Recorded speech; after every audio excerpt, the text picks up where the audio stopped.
الحمد لله الذي رفع السماوات بغير عمد ترونها وألقى في الأرض رواسي أن تميد بكم وجعل فيها فجاجا سبلا لعلكم تهتدون ونشهد أن لا إله إلا الله وحده لا شريك له ونشهد أن سيدنا ونبينا ومولانا محمدا عبده ورسوله وصلى الله عليه وعلى آله وأصحابه وأزواجه وبارك وسلم تسليما كثيرا كثيرا. أما بعد فأعوذ بالله من الشيطان الرجيم. بسم الله الرحمن الرحيم. ولقد يسرنا القرآن للذكر فهل من مدكر. وقال تبارك وتعالى إنا نحن نزلنا الذكر وإنا له لحافظون. وقال الله تبارك وتعالى يا أيها النبي إنا أرسلناك شاهدا ومبشرا ونذيرا وداعيا إلى الله بإذنه وسراجا منيرا. وقال رسول الله صلى الله تعالى عليه وسلم سيأتي زمان لا يبقى من الإسلام إلا اسمه ولا يبقى من القرآن إلا رسمه. وقال رسول الله صلى الله تعالى عليه وسلم تركت فيكم أمرين إن تمسكتم لن تضلوا أبدا كتاب الله وسنة رسوله صلى الله تعالى عليه وسلم أو كما قال عليه الصلاة والسلام. قابل قدر قابل احترام حضرات علماء کرام اور بہت ہی قابل قدر میرے بھائیوں، دوستوں، عزیزوں، بزرگوں اور بڑی امیدوں سے وابستہ پردے میں بیٹھی میری ماؤں، بہنوں اور بیٹیوں، اللہ تعالیٰ نے ہمیں اور آپ کو دو نعمتیں عطا فرمائی ہیں. ایک نعمت ہے قرآن کی اور ایک نعمت ہے صاحب قرآن کی، اور یہ بڑی عظیم الشان نعمتیں ہیں. قرآن قیامت تک کے آنے والے انسانوں کی ہدایت کے لیے بھیجا گیا، اور سیدنا محمد رسول اللہ صلی اللہ علیہ وسلم قیامت تک کے آنے والی انسانیت کے لیے اللہ کی طرف سے مقرر کیے ہوئے ہادی، رہبر اور رہنما ہے.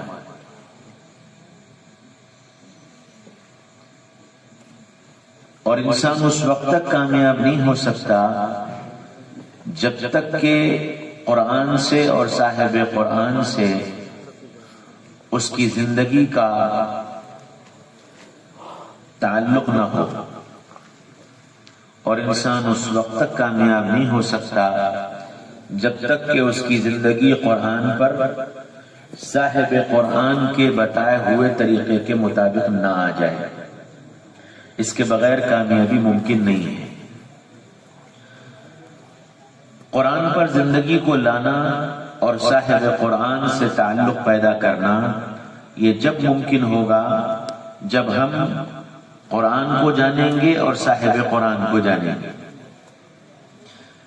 ہمارے ساتھ ایک پریشانی یہ ہے کہ ہم قرآن کو ثواب کی چیز سمجھتے ہیں. قرآن پڑھیں گے تو ثواب ملے گا، قرآن پڑھیں گے تو نیکیاں ملیں گی. ثواب کی کتاب سمجھا ہے. تو جب ثواب کی کتاب سمجھا تو یہ بھی سمجھ میں آ گیا پڑھ لیں گے تو ثواب ملے گا، نہیں پڑھیں گے تو نہیں ملے گا.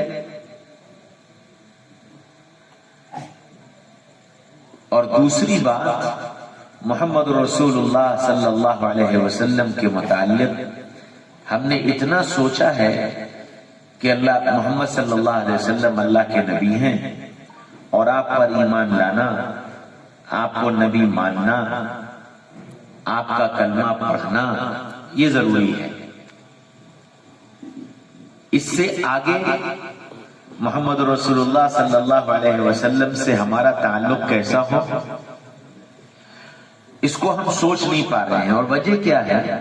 وجہ یہ ہے کہ نہ تو ہم نے قرآن کا تعارف حاصل کیا، اور نہ صاحب قرآن کا تعارف حاصل کیا۔ آدمی پہچانتا اور سمجھتا جب ہے جب تعارف حاصل ہوتا ہے۔ ابھی ناظم جلسہ نے اعلان کیا کہ جی اب آپ کے سامنے آدم مصطفیٰ بیان کریں گے، تو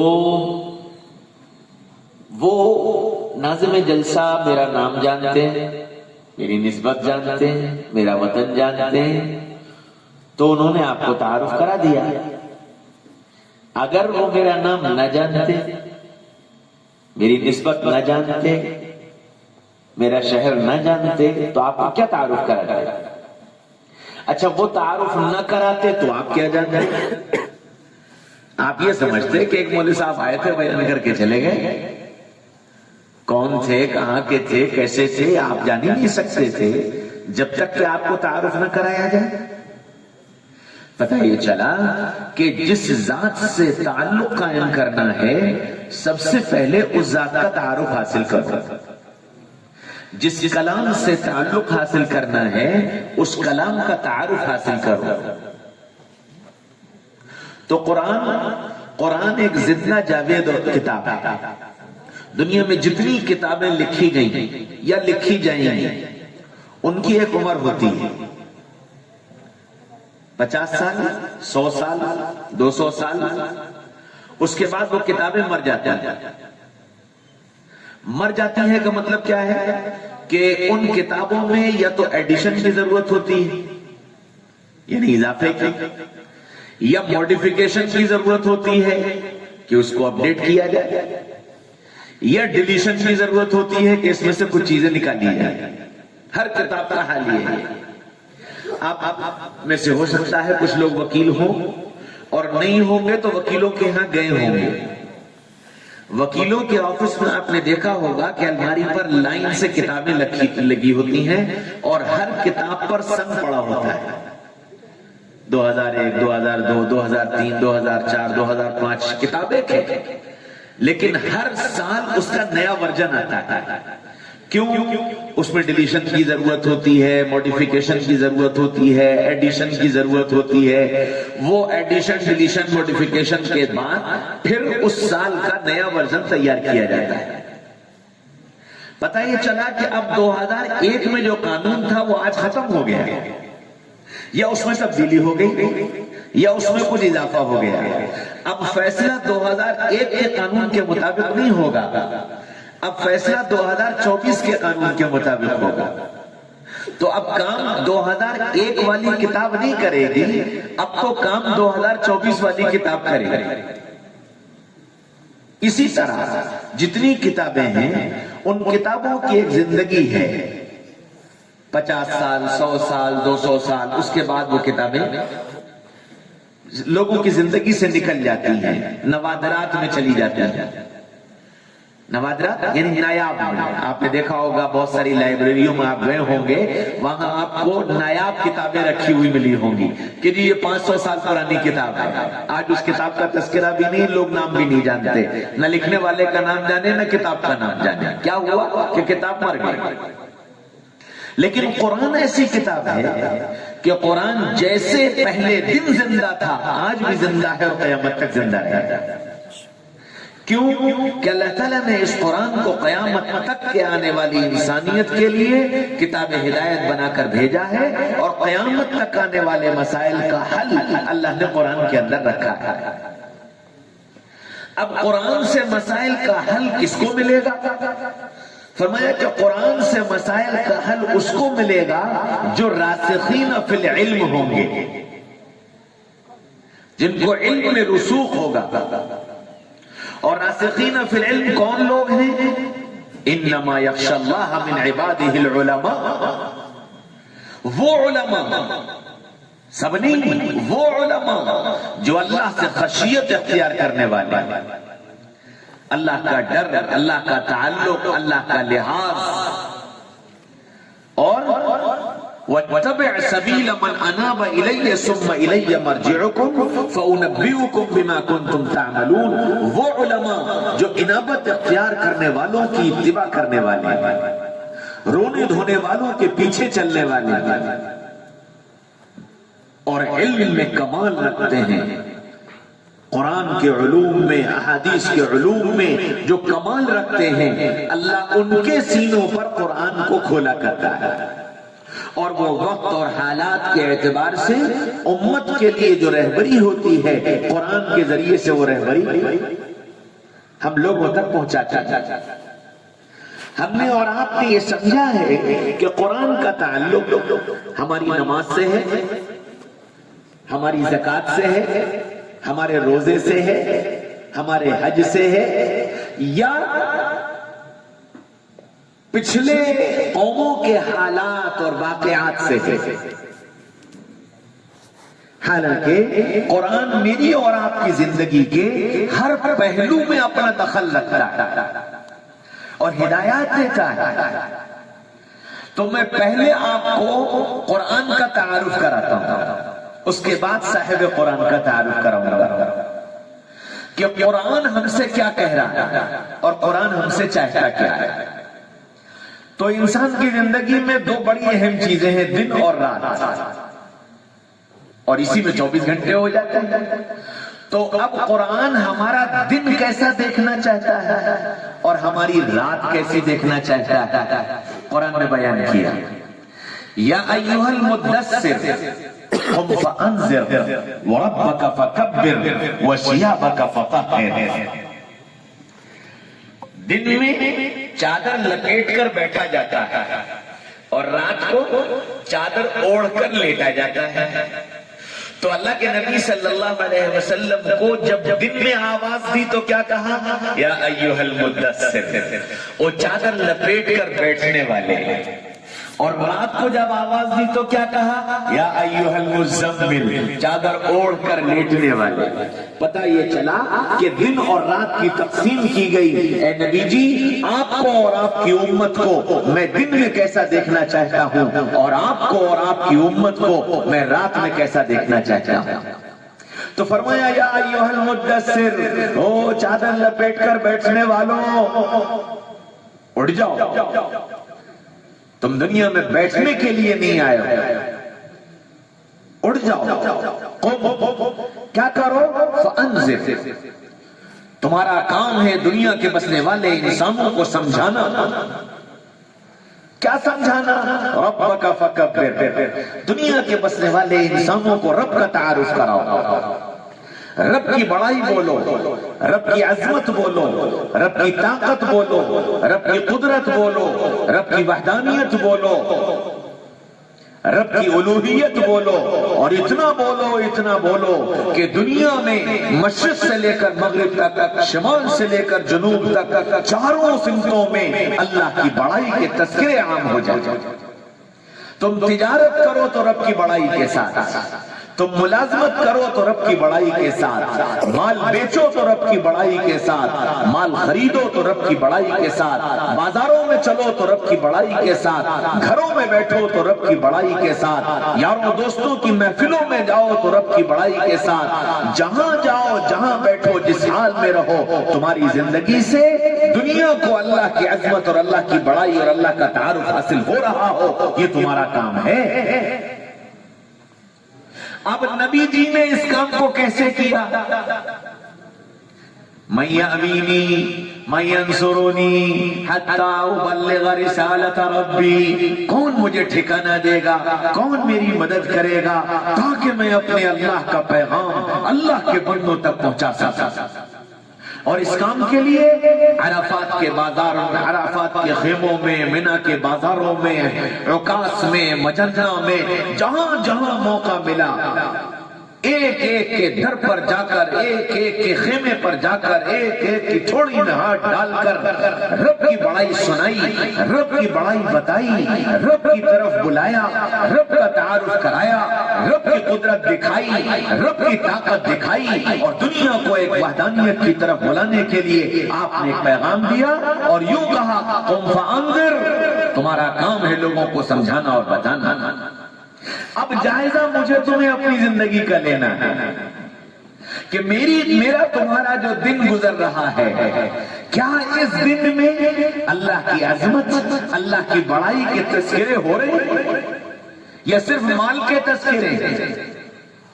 کاروبار کے تذکرے ہیں، سیاست کے تذکرے ہیں، ملکوں کے عروج اور زوال کے تذکرے ہیں، حالات کے بننے اور بگڑنے کے تذکرے ہیں۔ کیا صرف ہم ان تذکروں میں لگے ہوئے ہیں، یا ہم جہاں بیٹھتے ہیں وہاں یہ اس بات کو اپنی زندگی سے ثابت کرتے ہیں کہ ہم دنیا میں اللہ کی بڑائی بیان کرنے کے لیے آئے ہیں؟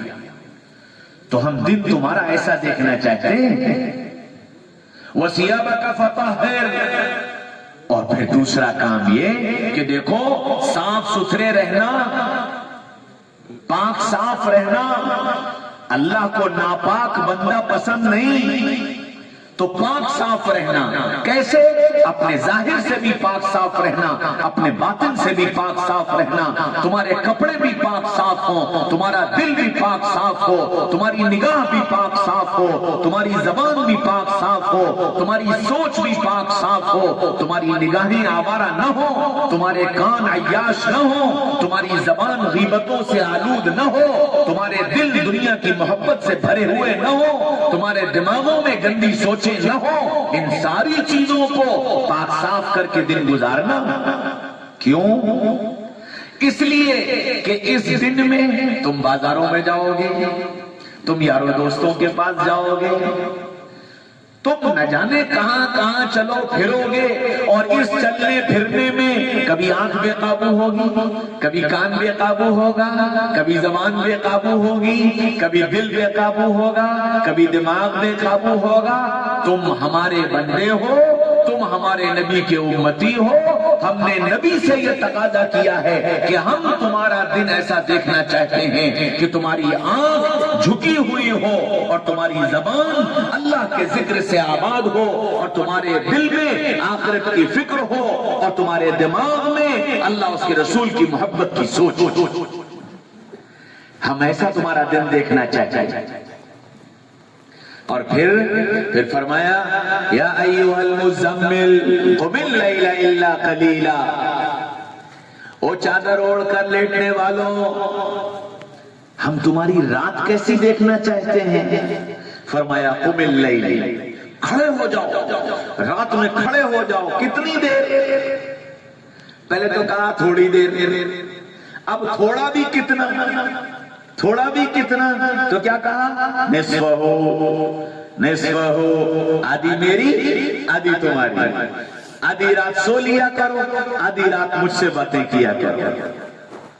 لیکن اللہ تو اللہ ہے، اور قرآن قیامت تک کے لیے ہے، تو اللہ جانتا تھا کہ یہ 1400 سال کے بعد آنے والا مسلمان یہ آدھی رات ہوٹلوں پر اور یاروں میں اور دوستوں میں اور بازاروں میں اور تجارت میں نہ جانے کہاں کہاں اس کی آدھی رات گزر جائے گی، یہ آدھی رات بھلا مجھے کیسے دے گا؟ تو کیا کہا؟ اچھا اوین کوس، اچھا آدھی سے کم، آدھی سے کم، ایک تہائی دے دو، ایک تہائی میری، 2 تہائی تمہاری۔ قربان جاؤ اللہ کی محبت پر، جانتا تھا اللہ کہ ان سے 1 تہائی بھی نہیں دی جائے گی، تو پھر کیا کہا؟ منہ قلیلا، منہ قلیلا، اچھا تھوڑی سی دیر، تھوڑی سی دیر، تھوڑی سی دیر مجھ سے باتیں کر لو، 10 منٹ، 15 منٹ، 2 رکعت، 4 رکعت، 5 منٹ مجھ سے باتیں کر لو۔ کیا باتیں کرو؟ وَرَتِّلِ الْقُرْآنَ تَرْتِيلًا، مجھے اچھا اچھا قرآن سناؤ، مجھے اچھا اچھا قرآن سناؤ، میں تمہاری زبان سے اپنا قرآن سننا چاہتا ہوں۔ میں آخر رات میں تم کو کس حال میں دیکھنا چاہتا ہوں؟ تتجافا جنوبهم عن المضاجع يدعون ربهم خوفا وطمعا، وہ جو اللہ سے تعلق رکھتے ہیں ان کی راتوں کا حال یہ ہے کہ جب رات کا آخر حصہ آتا ہے تو ان کے بستروں میں اچھال دیا کرتے ہیں، اور وہ رب کے سامنے کھڑے ہوتے ہیں اور اپنے رب کو پکارتے ہیں، کبھی زور سے، کبھی آہستہ، کبھی رو کر، کبھی ہنس کر اپنے دکھڑے سنایا کرتے ہیں، اور رب ان کے دکھڑے سنا کرتا ہے۔ ہم رات تمہاری ایسی دیکھنا چاہتے ہیں۔ میرے بھائیو، دوستو، عزیزو، بزرگو، اب مجھے تمہیں جائزہ لینا ہے، میری راتیں کیسی ہیں؟ میری راتیں کیسی ہیں؟ کیا میں اپنے رب کے سامنے کھڑا ہوا کیا میں نے اپنے رب کے سامنے آنسو بہائے؟ کیا میں نے اپنے رب کو اپنے دکھڑے سنائے؟ ساری دنیا کو دکھڑے سنانے جاتے ہو، ساری دنیا سے دکھڑے روتے ہو، ارے اس رب کے سامنے رو لو جو تمہارے دکھڑوں کا حل اور تمہارے مسائل کا حل کرنے کی طاقت رکھتا ہے۔ ادعونی استجب لکم، مجھ سے مانگو میں تمہاری مانگ پوری کروں گا۔ اجیب دعوت الداع، جب تم مجھے پکارو گے تب میں تمہاری پکار کا جواب دوں گا۔ ہم رات تمہاری ایسی دیکھنا چاہتے ہیں، تو اللہ نے دن اور رات بتایا کہ دن اور رات کیسے ہونے چاہیے۔ پھر فرمایا تمہاری چال کیسی ہونی چاہیے، تمہاری چال کیسی ہونی چاہیے؟ تو فرمایا وعباد الرحمن الذین یمشون علی الارض ہونا، رحمان کے بندے زمین پر عاجزی کے ساتھ چلا کرتے ہیں، ان کی چال میں عاجزی ہوتی ہے، دیکھ کر نظر آتا ہے کہ یہ رحمان کا بندہ آ رہا ہے۔ تو بتایا کہ چلو کیسے، عاجزی کے ساتھ۔ کیا پسند نہیں؟ وَلَا تُسَعِّرْ خَدَّكَ لِلنَّاسِ وَلَا تَمْشِ فِي الْأَرْضِ مَرَحًا، سنو، لوگوں کے سامنے اپنی پیشانیوں پر بل ڈال کر اور اپنے منہ کو آڑا ترچھا کر کے اور اپنے سینے کو نکال کر اکڑ مکڑ کر مت جایا کرو، اور زمین پر پیر پٹک پٹک کر مت چلا کرو۔ تمہاری یہ چال ہمیں پسند نہیں، ہم وہ چال پسند کرتے ہیں جو ہم نے تم کو بتائی ہے، یمشون علی الارض ہونا، کہ زمین پر عاجزی کے ساتھ اور مسکنت کے ساتھ چل۔ تمہاری آواز کیسی ہو؟ یا ایھا الذین آمنوا لا ترفعوا اصواتکم فوق صوت النبی، اے ایمان والو اپنی آواز کو بلند مت کیا کرو۔ ان انکر الاصوات لصوت الحمیر، چیخنا اور چلانا یہ گدھوں کا کام ہے، انسانوں کا کام نہیں۔ اپنی آواز میں پستی لاؤ، اپنا لہجہ نرم بناؤ۔ موسیٰ علیہ السلام کو فرعون کے پاس بھیجا تو کیا کہا؟ وَقُولَا لَهُ قَوْلًا لَيِّنًا، موسیٰ وہ جو میرا دشمن فرعون ہے جس کے پاس تم جا رہے ہو، جس نے تمہارے ساتھ ظلم اور زیادتیاں کی ہیں، اس کے پاس جا رہے ہو، بات کیسے کرنا؟ قُولَا لَهُ قَوْلًا لَيِّنًا، دیکھو نرمی سے بات کرنا، اپنا لہجہ نرم رکھنا۔ مزاج کیسا ہو؟ یا ایھا الذین آمنوا والکاظمین الغیظ والعافین عن الناس واللہ یحب المحسنین۔ مزاج کیسا ہو کہ اگر کسی پر غصہ آ جائے تو غصے کو برداشت کرنے والے بننا، اگر کسی سے غلطی ہو جائے اس کو معاف کرنے والے بننا، اور جس نے غلطی کر دی پھر کیا کرنا؟ واللہ یحب المحسنین، اس کے ساتھ احسان کا معاملہ کرنا۔ اللہ کو احسان پسند ہے۔ اللہ نے مزاج بتایا کہ مزاج کیسا ہو۔ مال ملے تو کیا کرنا؟ مثل الذین ينفقون اموالهم في سبيل الله كمثل حبة انبتت 7 سنابل في كل سنبلة 100 حبة، ہم نے جو تم کو مال دیا ہے، اس مال کو اگر تم خرچ کرو گے تو یہ خرچ ایسا ہے جیسے ایک دانہ کھیت میں ڈالا اور اس ایک دانے میں 7 بالیں نکلی اور ہر بال میں 100 دانے لگے، تو گویا ایک دانے پر 700 دانے، تو تم 1 پیسہ خرچ کرو گے اللہ 700 گنا اجر عطا فرمائے گا۔ اور مسلمانوں کی شان کیا ہے؟ الذین ينفقون فی السراء والضراء، ایمان والے کی شان یہ ہے کہ وہ اپنے مال کو حالات اچھے ہو تو اور حالات خراب ہو تو، ہاتھ وسیع ہو تو ہاتھ تنگ ہو تو، ہر حال میں یہ اللہ کے نام پر خرچ کرتا ہے۔ اللہ نے مال دیا ہے، کیسے خرچ کرو؟ اچھا جی، ماں باپ کے ساتھ کیسے رہو؟ وَقَضَى رَبُّكَ أَلَّا تَعْبُدُوا إِلَّا إِيَّاهُ وَبِالْوَالِدَيْنِ إِحْسَانًا، یہ بات طے کر دی گئی، دھرتی پر پوجا اگر ہوگی تو اللہ کی ہوگی، اور جیسے پوجا اللہ کی طے ہے ایسے ہی احسان ماں باپ کے لیے طے ہے۔ وبالوالدین احسانا، ماں باپ کے ساتھ احسان کرنا. کیا کرنا؟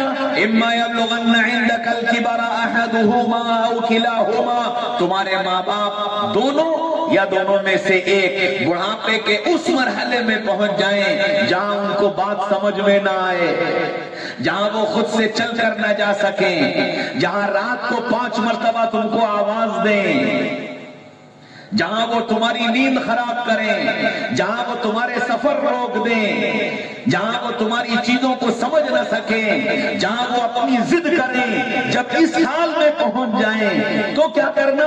وَلَا تَقُلْ لَهُمَا اُفٍّ وَلَا تَنْهَرْهُمَا، ان کی کسی بات پر اف بھی مت کرنا. ابا تم کو یہی لگی رہتی ہے، اماں جب دیکھو یہی رٹ لگائے رہتی ہو. قرآن نے منع کر دیا، اف بھی مت کہنا. علماء نے لکھا ہے کہ انکار کا سب سے ادنا درجہ عربی زبان میں اف کا ہے جو اللہ نے یہاں استعمال کیا. اگر اس سے بھی ہلکا کوئی لفظ ہوتا عربی زبان میں تو اللہ اسے استعمال کرتا کہ ماں باپ کے ساتھ اس لفظ کے بھی استعمال کی اجازت نہیں. وَلَا تَنْهَرْهُمَا، اور انہیں جھڑکنا مت، ان پر غصہ مت کرنا، ان پر چلانا مت، ان کو ڈانٹنا مت. پھر کیا کرنا؟ وَقُلْ لَهُمَا قَوْلًا كَرِيمًا، پیار کی باتیں کرنا، پیار سے باتیں کرنا، پیار کی باتیں کرنا، پیار سے باتیں کرنا. اچھا جی، شادی ہو جائے تو کیا کرنا؟ فرمایا وَعَاشِرُوهُنَّ بِالْمَعْرُوفِ، اے محمد صلی اللہ علیہ وسلم ان سے کہیے آپس میں محبت سے رہا کرنا. کیوں؟ هُنَّ لِبَاسٌ لَكُمْ وَأَنْتُمْ لِبَاسٌ لَهُنَّ، اے عورتوں ہم نے تم کو مردوں کے لیے لباس کی جگہ پر بنایا ہے، اور اے مردوں ہم نے تم کو عورتوں کے لیے لباس کی جگہ پر بنایا ہے. کیا مطلب؟ لباس کا کام ہوتا ہے عیبوں کو چھپا لینا، لباس کا کام ہوتا ہے ایک انسان کو زینت دینا. تو مرد اپنی عورت کے عیبوں کو چھپانے والا بنے اور عورت اپنے مردوں کے عیبوں کو چھپانے والی بنے. سرے بازار اپنی عورتوں کا، اپنے مردوں کا کی برائیوں کا، ان کی خرابیوں کا تذکرہ مت کرنا. تم ایک دوسرے کے لباس ہو اور لباس عیبوں کو چھپایا کرتا ہے، تم بھی ایک دوسرے کے عیبوں کو چھپا لینا. ہاں، اور مردوں سے کہا کہ تمہاری ذمہ داری کیا ہے؟ فرمایا نساؤکم حرث لکم، اے مردوں یہ عورتیں تمہارے لیے تمہارے کھیتوں کی طرح ہیں. جس طرح کسان اپنے کھیت کی حفاظت کرتا ہے کہ کوئی فصل برباد نہ کر دے، کوئی فصل کو روند نہ ڈالے، کہیں اس میں کیڑا نہ لگ جائے، کہیں یہ خراب نہ ہو جائے، جیسے کسان اپنے فصل کی حفاظت کرتا ہے، اے مردوں ان عورتوں کی حفاظت کرنا تمہاری ذمہ داری ہے. بچے ہو جائیں تو کیا کرنا؟ یا بنی لا تشرک باللہ ان الشرک لظلم عظیم. امی جان، ابو جان، سب سے پہلا کام یہ ہے کہ اپنی اولاد کو اللہ کی وحدانیت سمجھاؤ، اللہ کی توحید سمجھاؤ، ان کے دل و دماغ کو شرک سے پاک کرو. پھر کیا کرو؟ یا بنی انہا ان تکو مثقال حبۃ من خردل فتکن فی صخرۃ او فی السماوات او فی الارض یأتی بها اللہ. اپنے بچوں کا یقین یہ بناؤ کہ ابا سے چھپ کر، امی سے چھپ کر، بھیا سے چھپ کر کوئی کام تم کر سکتے ہو، لیکن اللہ سے چھپ کر نہیں کر سکتے ہو. وہ اللہ جس دن چاہے گا تمہارے جس کام کو تمہارے سامنے لا کر رکھنے کا ارادہ کرے گا، یأتی بہ اللہ، وہ تمہارے سامنے لا کر رکھ دے گا. اور کیا کرو؟ یا بنی اقم الصلاۃ وامر بالمعروف وانہ عن المنکر واصبر علی ما اصابک ان ذلک من عزم الامور. میرے بچوں نماز قائم کرنا. امی جان، ابو جان، آپ کی ذمہ داری ہے کہ اپنے بچے کو نماز کا پابند بناؤ. آپ کی ذمہ داری ہے اپنے بچوں کو بھلائی کی طرف چلاؤ اور بھلائی کا داعی بناؤ. آپ کی ذمہ داری ہے بچوں کو برائی سے روکو اور برائی سے روکنے والا بناؤ. یہ سب قرآن بتا رہا ہے. تجارت کیسے کرو؟ احل اللہ البیع وحرم الربا. سنو ہم نے تجارت حلال کی ہے، سود کو حرام کیا ہے۔ یا ایھا الذین آمنوا اتقوا اللہ وذروا ما بقی من الربا، ایمان والو اللہ سے ڈرو اور اپنے آپ کو سود سے بچاؤ۔ آپس میں پارٹنرشپ کرو تو کیسے کرو؟ یا ایھا الذین آمنوا اذا تداینتم بدین الی اجل مسمى فاکتبوہ، جب آپس میں معاملات کیا کرو تو لکھ لیا کرو، لین دین لکھ لیا کرو اور لکھے پر گواہ بنا لیا کرو۔ تجارت بتا دی کہ تجارت کیسے کرو، یاروں دوستوں کے ساتھ کیسے رہو۔ یا ایھا الذین آمنوا اجتنبوا کثیرا من الظن ان بعض الظن اثم ولا تجسسوا ولا یغتب بعضکم بعضا۔ اے ایمان والو، آپس میں جب دوستوں میں مل جل کر بیٹھو تو ایک دوسرے کے بارے میں گمان مت لگایا کرو۔ ان کا مکان کیسے بن گیا، ان کے پاس گاڑی کیسے آ گئی، ان کے کپڑے اتنے سفید کیسے ہو گئے، ضرور کوئی 2 نمبر کا کام کرتے ہوں گے، ضرور کسی کو ٹوپی پہناتے ہوں گے، ضرور یہ ہوتا ہوگا، ضرور یہ وہ ہوتا ہوگا۔ یہ گمان ہے۔ قرآن کیا کہہ رہا ہے؟ ان بعض الظن اثم، ہو سکتا ہے کوئی گمان تمہارا صحیح ہو، لیکن اکثر گمان گناہ ہوتے ہیں، اکثر گمان غلط ہوتے ہیں۔ ہم دیکھ کچھ رہے ہوتے ہیں، حقیقت کچھ اور ہوتی ہے۔ اس لیے قرآن نے وہاں سے روکا، گمان مت لگاؤ۔ اچھا جب گمان لگاؤ گے تو کیا ہوگا؟ جب کسی کے بارے میں گمان لگاؤ گے، اس کے پاس گاڑی کیسے آ گئی، اس کا مکان کیسے بن گیا، اب کیسے بن گیا یہ گمان لگا، اب کیسے بن گیا تو فکر پیدا ہوئی کہ پتہ کرو، پتہ کرو گاڑی کیسے آئی، پتہ کرو مکان کیسے بنا، پتہ کرو نوکری کیسے ملی، پتہ کرو زمین کیسے خریدی۔ تو اب یہ جو پتہ کرو دماغ میں آیا نا، اس کو کہتے ہیں جاسوسی۔ اس کو کیا کہتے ہیں؟ جاسوسی۔ قرآن کیا کہتا ہے؟ وَلَا تَجَسَّسُوا وَلَا تَجَسَّسُوا، ایک دوسرے کی جاسوسی مت کرو۔ اچھا جاسوسی کر لی، جاسوسی کر لی تو کچھ پتا چلا، کچھ صحیح کچھ غلط، آدھا ادھورا پتا چلا۔ اچھا جب پتا چل گیا تو پیٹ میں درد ہونے لگا، جب پتا چل گیا تو پیٹ میں درد ہونے لگا، کیا کہ یار یہ کسے بتاؤں، مجھے یہ پتا چلا ہے کہ جی ان کے یہاں 2 نمبر کا ٹرک آتا ہے، اب یہ پتا چلا تو کس کو بتاؤں، تو دوڑ کے گیا تیسرے دوست کے پاس، وہاں جا کر اس کو تمہیں معلوم ہے وہ جو اسلم صاحب ہے نا، ان کے یہاں وہ جو ٹرک آتا ہے نا وہ 2 نمبر کا ہے۔ اب یہ جو پتا چلا اس کو جو بتانے گیا، اس کو کیا کہتے ہیں؟ غیبت۔ قرآن کیا کہتا ہے؟ وَلَا يَغْتَبْ بَعْضُكُمْ بَعْضًا، تم آپس میں ایک دوسرے کی غیبت مت کیا کرو۔ دوستی قائم رکھنا چاہتے ہو، محبتیں قائم رکھنا چاہتے ہو تو بنیاد ختم کر دی کہ گمان لگانا بند کرو۔ گمان لگاؤ گے جاسوسی ہوگی، جاسوسی کرو گے غیبت ہوگی۔ اچھا غیبت نہیں سمجھ رہی نا، سنو غیبت کیسا کام ہے۔ أَيُحِبُّ أَحَدُكُمْ أَن يَأْكُلَ لَحْمَ أَخِيهِ مَيْتًا فَكَرِهْتُمُوهُ، کیا تم اس بات کو پسند کرو گے کہ تمہارے بھائی کا انتقال ہو جائے، اس کا جنازہ رکھا ہو، سارے رشتہ دار جمع ہوں اور تم آؤ اور اس کے اوپر سے چادر ہٹاؤ اور سارے رشتہ داروں کے سامنے بیٹھ کر اپنے دانتوں سے اس کے گوشت کو نوچ نوچ کر کھانا شروع کر دو؟ قرآن کہتا ہے فَكَرِهْتُمُوهُ، یہ تم کو پسند نہیں آ سکتا۔ اور بتاؤ نبی نے بتایا الغیبت اشد من الزنا، غیبت زنا سے بھی زیادہ بڑا گناہ ہے۔ ہاں میرے بھائیو دوستو عزیزو بزرگو، تو قرآن نے ہم کو دوستوں کے ساتھ رہنے کا طریقہ بتایا۔ اچھا دوست کسے بناؤ، دوست کسے بناؤ؟ یا ایھا الذین آمنوا اتقوا اللہ وکونوا مع الصادقین، ایمان والو اللہ سے ڈرو، سچوں سے دوستی کرو، سچوں کے ساتھ رہو۔ اب دوستی کس سے کرنی ہے؟ سب سے پہلے یہ دیکھو یہ سچا ہے کہ نہیں ہے،